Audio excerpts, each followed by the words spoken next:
Grab your calculator right now. I want you to try dividing 0 by 0. What happens? You get an error message, right? To a calculator, it's a complete mathematical impossibility, a dead end. But see, calculus looks at that exact same 0 divided by 0 and sees something completely different. It sees a hidden number, just waiting to be found. So by the time we wrap up this explainer, you're going to know exactly what these impossible limits are, what we call indeterminate forms. Plus, you'll learn a mathematical master key known as L'Hopital's rule, and exactly how to apply it, step by step, to completely crack these problems wide open. All right, let's jump straight into Section 1, the 0 by 0 mystery. In calculus, 0 divided by 0 isn't just a basic error. It's actually what we call an indeterminate form. Think of a limit like a finish line, okay? And you've got two cars, your numerator and your denominator, and they are both racing towards 0. We have to figure out which one is moving faster. Because they're both hitting 0 at the exact same time, we literally can't determine the exact behavior of that fraction without doing a little bit of detective work. And that brings us to Section 2, the master key, derivatives. Because if these functions are racing to the finish line, well, derivatives act as our speed radar. Enter L'Hopital's rule. This is an incredibly elegant mathematical tool, and it really just comes down to 3 straightforward steps.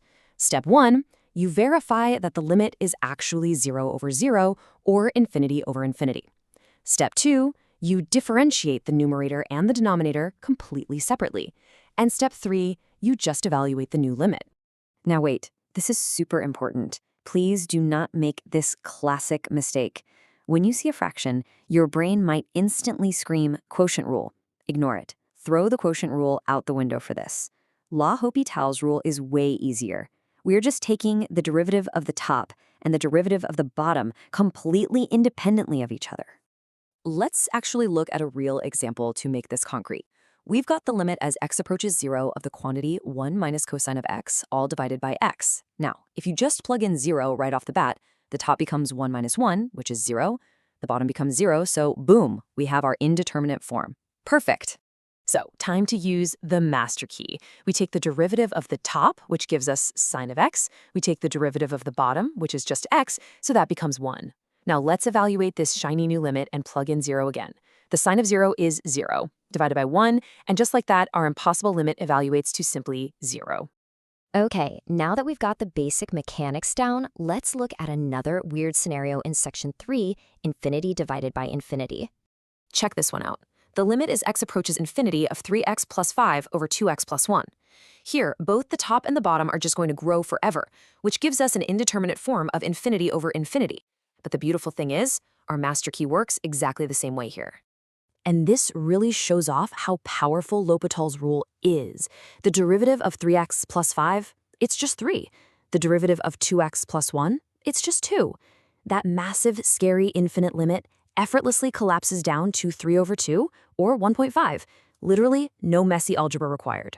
But, it's not all smooth sailing. You've got to be careful.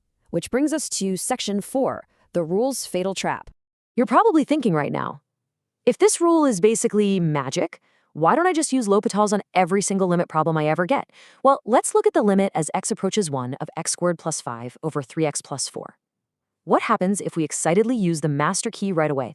Listen closely, because this is where people lose points on exams. Do not blindly apply L'Hopital's rule. You absolutely have to verify that the limit is indeterminate first. If you try to use this rule when the limit is not 0 over 0 or infinity over infinity, the rule completely breaks down and feeds you the wrong answer. Here is the trap versus the reality. If you blindly take the derivative of that last equation, you'll get 2x over 3. Plug in 1, and you get 2/3. And that is 100% wrong. If you had literally just plugged in x equals 1 right at the very beginning, you'd get 1 plus 5 over 3 plus 4, which is 6/7. The correct answer was just sitting there the whole time. Always, always check your form first. All right, let's shift gears for our final twist. Section 5, shape-shifting 0 times infinity. So take a look at these other indeterminate forms, like 0 times infinity, or infinity minus infinity. Our master key only fits quotients, meaning it only works on fractions.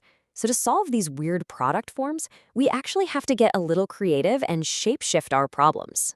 For instance, take the limit as x approaches 0 from the positive side of x multiplied by the natural log of x. As x goes to 0, well, x is obviously 0, but the natural log of x plunges straight down toward negative infinity. So we have 0 times infinity. We cannot use L'Hopital's rule directly here because, well, it's not a fraction. So let's walk through this shape-shifting algebraic trick. We start with the product x times the natural log of x. We can actually turn this multiplication into division just by rewriting that x as 1 divided by x and chucking it into the denominator. Now we have a fraction, natural log of x over 1 over x. And guess what? That new fraction evaluates to negative infinity over infinity. The master key fits the lock again. Now we just apply the rule and take our derivatives. The derivative of the natural log of x is 1 over x. The derivative of 1 over x is negative 1 over x squared. And when you flip and simplify that big, messy, complex fraction, it brilliantly reduces all the way down to just negative x. Plug in our limit of 0, and this crazy shape-shifting problem evaluates elegantly to simply 0. Okay, before we wrap up, let's quickly summarize the absolute key takeaways here so this sticks. 0 over 0 and infinity over infinity are indeterminate forms. When you see them, use L'Hopital's rule by deriving the top and the bottom completely separately. Always verify the form first so you don't fall into the fatal exam trap. And if you have a product, just shape-shift it into a quotient to make the rule work for you. This rule is an incredibly powerful tool. But I'll leave you with this somewhat terrifying thought.